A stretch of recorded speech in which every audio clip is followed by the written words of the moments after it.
Buen día, somos el grupo número 1 y les vamos a hablar sobre la anemia hemolítica autoinmune.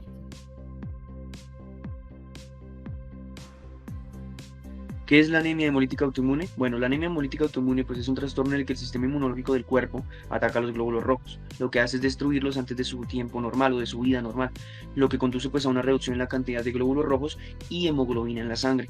Como resultado, pues la capacidad del cuerpo para transportar oxígeno a los tejidos se ve comprometido y esto puede provocar ciertos síntomas como lo es el cansancio, la debilidad y el ahogo y palidez. Para hablar ya acerca de la fisiopatología, tenemos que esta anemia se produce cuando el sistema inmunológico detecta a los glóbulos rojos de manera errónea como cuerpos extraños. Entonces va a dar la producción de anticuerpos que los van a atacar y posteriormente los van a destruir. Aquí tenemos dos tipos de principales anemias, lo que es la anemia hemolítica autoinmune idiopática, que se va a dar cuando la causa de la destrucción de los glóbulos rojos no puede ser identificada, y la anemia hemolítica autoinmune secundaria, en la cual la causa va a ser subyacente. Es decir, puede ser por una enfermedad autoinmune, una infección o el uso de ciertos medicamentos. Esta anemia también puede ser aguda o crónica. En su forma aguda, la destrucción de glóbulos rojos, digamos que va a ser más rápida y puede ser potencialmente mortal para el paciente. Mientras que la forma crónica, la hemólisis va a ser más lenta y la sintomatología no va a ser tan grave. El inicio de la hemólisis comienza cuando el autoanticuerpo se une a la membrana de los hematíes e interactúa con el complemento. Existen dos tipos de hemólisis, la intravascular y la extravascular. La intravascular es la destrucción del eritrocito que ocurre en circulación. La extravascular es mediante la remoción de las células por los macrófagos en el vaso, hígado o en ambos. Existen diversas clases de inmunoglobulinas que pueden fijar el complemento, como la IgG, que es caliente, la IgA e IgM, que es fría. Y una vez ocurra su unión, los macrófagos reconocen las células ya marcadas y los eritrocitos unidos a los autoanticuerpos IgG o complementos serán destruidos en el vaso y en el hígado. Por otro lado, los cubiertos por IgM son destruidos en el hígado. Ahora hablemos de los factores relacionados con el anticuerpo. Estos incluyen la cantidad del anticuerpo, su especificidad, la amplitud térmica, la capacidad de fijar el complemento y la capacidad de unir macrófagos de tejido, así como las características del antígeno objetivo, que incluye la densidad del antígeno, su expresión y la edad del paciente. Esta función inmune anormal subyace de causas como por ejemplo el uso de medicamentos. El alfa-metildopa es el antihipertensivo de primera elección para tratar la preeclampsia y la eclampsia. El L-dopa es usado para tratar el Parkinson por infecciones virales. Mononucleosis, por ejemplo, es causado por el virus de Epstein-Barr. Neumonía por micoplasma, tipos de cáncer, por ejemplo, la anemia hemolítica autoinmune es el desorden inmunológico más común en la leucemia linfocítica crónica. Por linfoma, no Hodgkin, aunque en ocasiones es el Hodgkin. Enfermedades vasculares de colágeno autoinmunitarias como lo es el lupus. Las manifestaciones clínicas son muy variables y estas van a depender como tal del tipo de anemia hemolítica autoinmune. Entonces pues vamos a encontrar diferentes subgrupos. Como primero tenemos que cuando esta se da por la presencia de anticuerpos calientes, pues van a oscilar cuadros poco sintomáticos hasta otros que cursan una anemia grave con aparición de fiebre, palidez crónica, ictericia, hepatoesplenomegalia e insuficiencia cardíaca, y con evolución potencialmente fatal si esta no es tratada. Lo más frecuente es que pues, se manifieste un síndrome anémico al que pues, se le va a asociar la ictericia. En estos casos la enfermedad pues, sigue como tal un curso crónico con mejoras y recaídas en el paciente. Ya en los cuadros que tenemos secundarios se le va a añadir a esto la sintomatología clínica propia de la enfermedad subyacente. Entonces, pues en este sentido, la presencia de adenopatías y hepatoesplenomegalia pues va a poder como sugerir la existencia de un síndrome linfoproliferativo asociado.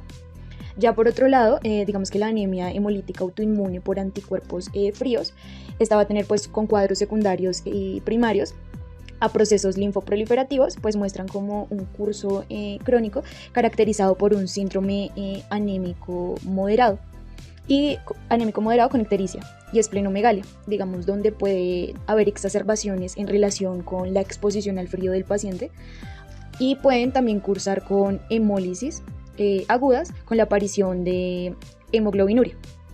También digamos que puede aparecer acrocianosis, orina oscura marrón y otras manifestaciones de isquemia distal por la aglutinación de los hematíes, digamos que en los vasos pequeños de las zonas sacras.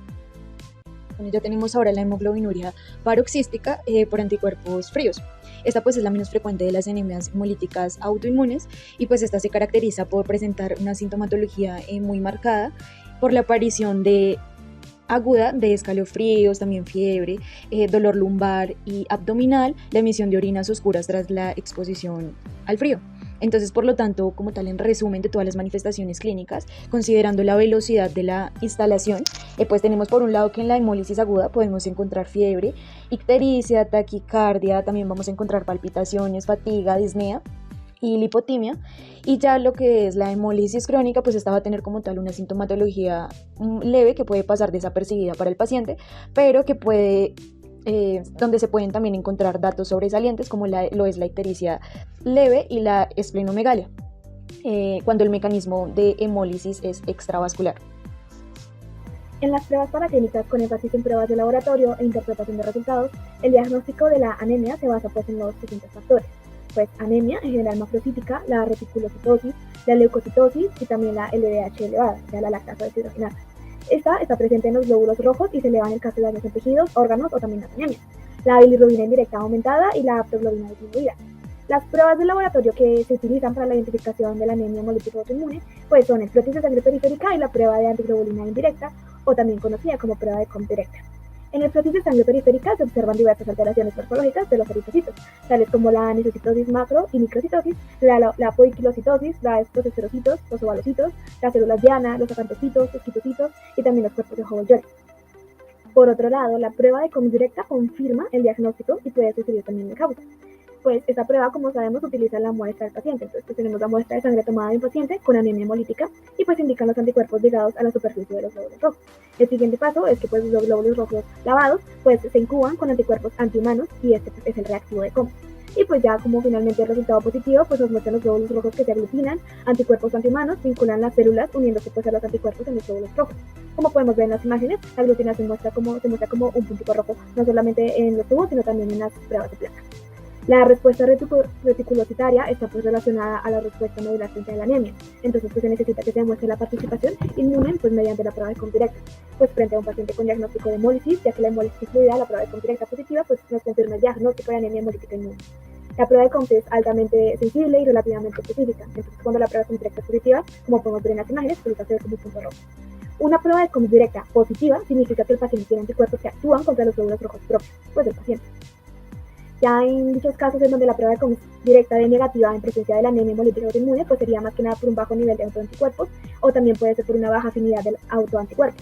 Como dije anteriormente, otra ventaja de la prueba de COMT directa es que puede decirnos qué clase de anemia hemolítica autoinmune es, pues como lo vimos en el algoritmo pues, diagnóstico pues, de esta anemia. Entonces, si es por anticuerpos calientes, es donde vemos que la IgG está con el T3D, que se confirma pues la anemia hemolítica autoinmune por anticuerpos calientes. Ya cuando es la anemia hemolítica autoinmunitaria, pero por anticuerpos fríos, es cuando ya solamente por solamente T3D. También se conoce como anemia hemolítica autoinmune transitoria. Entonces, ¿por qué se realizan los exámenes al final del algoritmo? Pues las pruebas de laboratorio nos guían al diagnóstico de esa anemia, pero finalmente los exámenes nos confirman el diagnóstico de esa anemia en los pacientes.